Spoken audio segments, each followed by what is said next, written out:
konflik internasional akan semakin memanas karena baru-baru ini Israel menyerang Qatar.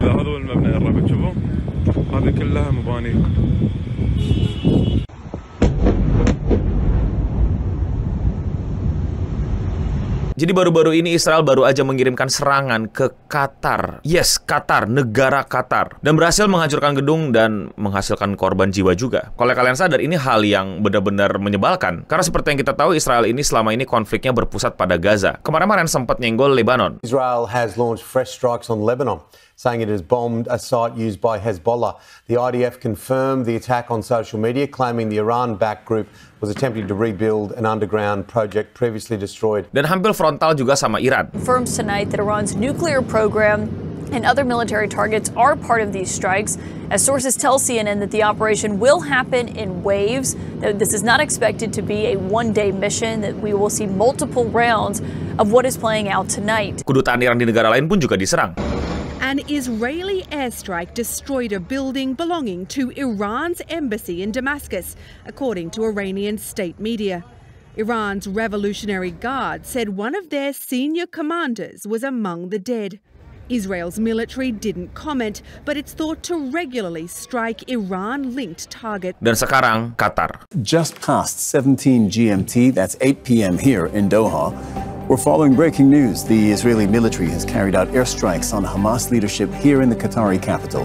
A senior Hamas member has told Al Jazeera that at least 2 people have been killed. Bukankah ini sudah keterlaluan? Dan kenapa hal ini bisa terjadi? Dan bagaimana nih pihak-pihak lain, negara-negara lain, negara-negara yang selama ini nge-backup Israel, dan bagaimana Timur Tengah nantinya?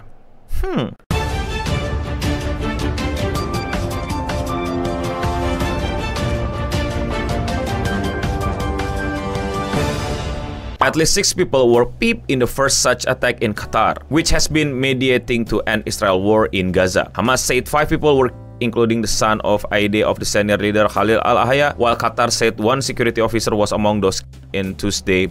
Jadi kasarnya gambarannya adalah Israel, IDF mengirimkan serangan misil airstrike ke Doha di Qatar. Dan ini emang target airstrike bukan membombardir, tapi mengenai satu bangunan yang berhasil hancur dan menewaskan korban. Dari pihak Israel bilang itu dilakukan demi mengeliminasi Hamas, yang dimana dia mengklaim bahwa mereka punya special military operation untuk menghabisi mereka. Tapi Qatar bilang ini berlebihan. Bahkan yang mati bukan pihak Hamas doang, tapi juga pihak Qatar yang merupakan simply security officer atau Satpam. The Qatari Emir called on the international community to hold accountable those involved in committing rogue action, expressing his hope to the United States of America will support this just direction. Jadi buat kalian yang belum tahu, ini bener-bener sudah melanggar peraturan internasional. Correct me if I'm wrong buat teman-teman yang belajar hukum internasional. Tapi ini pakai logika aja. Israel menyerang Doha, kota di Qatar, menggunakan militernya, misil airstrike-nya kena tanah Qatar. Itu serangan. Walaupun dia bilang di situ ada Hamas, entah benar entah enggak, tapi dia nyentuh tanah kedaulatan orang lain dan ditembak dan dihancurin, dan ada korban juga yang warga negara situ juga. Ini sangat-sangat mengkhawatirkan loh, sikap-sikap agresif serang kiri kanan kayak gini. Gue makin khawatir situasi politik bakal semakin memanas dan semakin gak jelas. Terutama buat si Israel sendiri yang makin kesini makin nyenggol kiri kanan apapun disenggol atas nama membela diri. State terror. Qatar Prime Minister and Foreign Minister Sheikh Mohammed bin Abdul Rahman Al Thani called Israel attack state terror. Sheikh Mohammed made it clear that Israel's strike must not be overlooked, saying that Qatar is mobilizing all tools to respond the attack beyond statement and condemnation, including by forming a legal team to hold Israel accountable. Teror, maksudnya ya lu tau lah, kalau lu main CS lu tau, ada CT, ada teror. Dan itulah yang diungkapkan sama Qatar terhadap Israel karena tindakan yang tiba-tiba nyenggol Qatar. Sekali lagi, daerah berdaulat tiba-tiba dikirim misil dengan alasan ada musuh gua tuh di situ, gua kirim misil kali ya. Itu sangat-sangat aneh dan sangat-sangat melanggar mereka udah melanggar banyak aturan ya.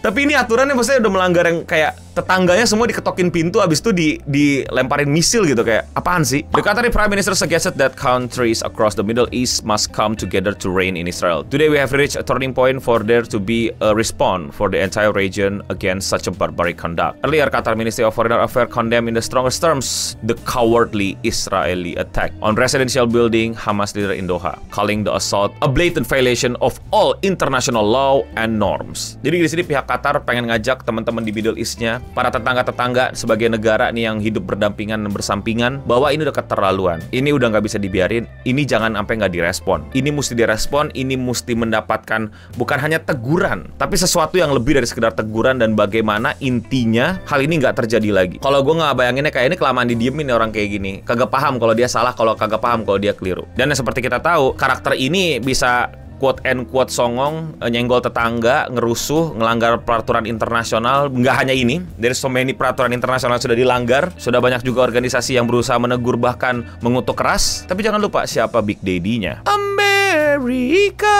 Gue cari-cari berita, gue berusaha untuk menemukan apakah Amerika bener-bener mendukung atau bahkan berada di belakang ini dan berusaha untuk mensupport ini dan lain-lain. Yang dimana kalian mungkin juga udah tahu ya, di video sebelumnya beberapa hari yang lalu gue tuh bikin video dimana Trump itu mengganti nama Departemen Pertahanan menjadi Departemen Peperangan. Tapi ternyata ini textbook. Tapi ya gue pikir bakal go beyond and plus ultra gitu, kayak mantap gitu. Tapi ternyata masih main textbook si pihak Amerika. Ternyata Trump bilang, I will say this, we want the hostages back, but we are not thrilled about the way that went down today. You were caught by surprise. I'm never surprised by anything, especially when it comes to the Middle East. Seperti kalian bisa lihat bahwa garis besarnya Trump nggak suka, Trump nggak happy, Trump agak textbook bilang bahwa ini nggak benar dan nggak kaget sama Middle East bakal sekacau ini dan lain-lain. Dan ini bukan pertama kali Trump semacam nggak suka sama tindakan Israel, makanya agak textbook, agak template gitu sama Israel. Bilang apa? Gue nggak seneng. Israel ngelakuin apa? Gue nggak seneng. Tapi yang nggak ada aksi, nggak ada kayak larangan, nggak ada kayak peringatan, nggak ada kayak gue nggak seneng. Gak sih, it's just weird. Dan baru-baru ini juga pihak Qatar punya statement yang cukup panjang terhadap hal ini. He's the one who's wanted to the ICC. That's number one. So I think that someone like him trying to lecture the world about the law, he's breaking every law. He broke every international law. He's starving people in Gaza. He's doing all these rogue actions in the entire region.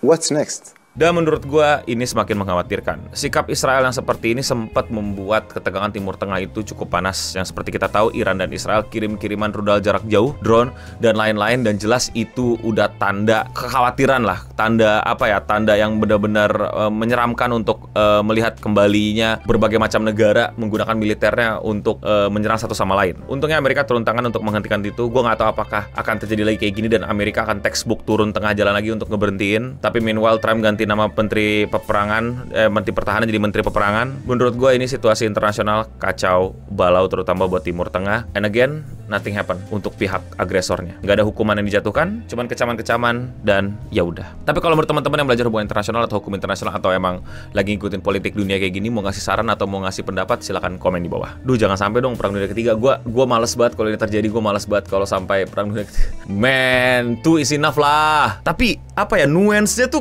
ke arah sana banget. Dan oh ya, satu hal lagi ada isu besar mengenai The Great Israel, tau gak sih kalian? Jadi kayak Israel tuh mau nggak cuman nyaplok Palestina, nggak cuman makan Palestina, tapi negara-negara di sekitarnya, karena mereka mau bikin The Great State gitu loh. Jadi kayak makin gede, makin luas.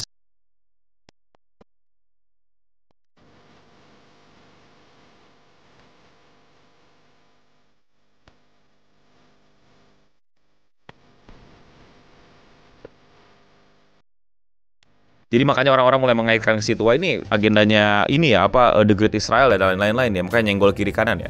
Nah, kalau menurut kalian bagaimana? Komen di bawah. Kalau kalian suka sama apa yang terjadi di internasional kayak gini dan kalian mau support gue, lakuin dengan sesimpel klik tombol subscribe. Buat yang belum tahu, gue upload video sehari satu, jadi kalau kalian masih mau nontonin gue ngobrol, cek channel gue dan klik video menurut kalian belum kalian tonton. Dan ya, sekian seputar internet untuk episode kali ini. Semoga tidak terjadi perang dunia, semoga Israel dapat ganjarannya, dan untuk kita semua, stay clean and sound.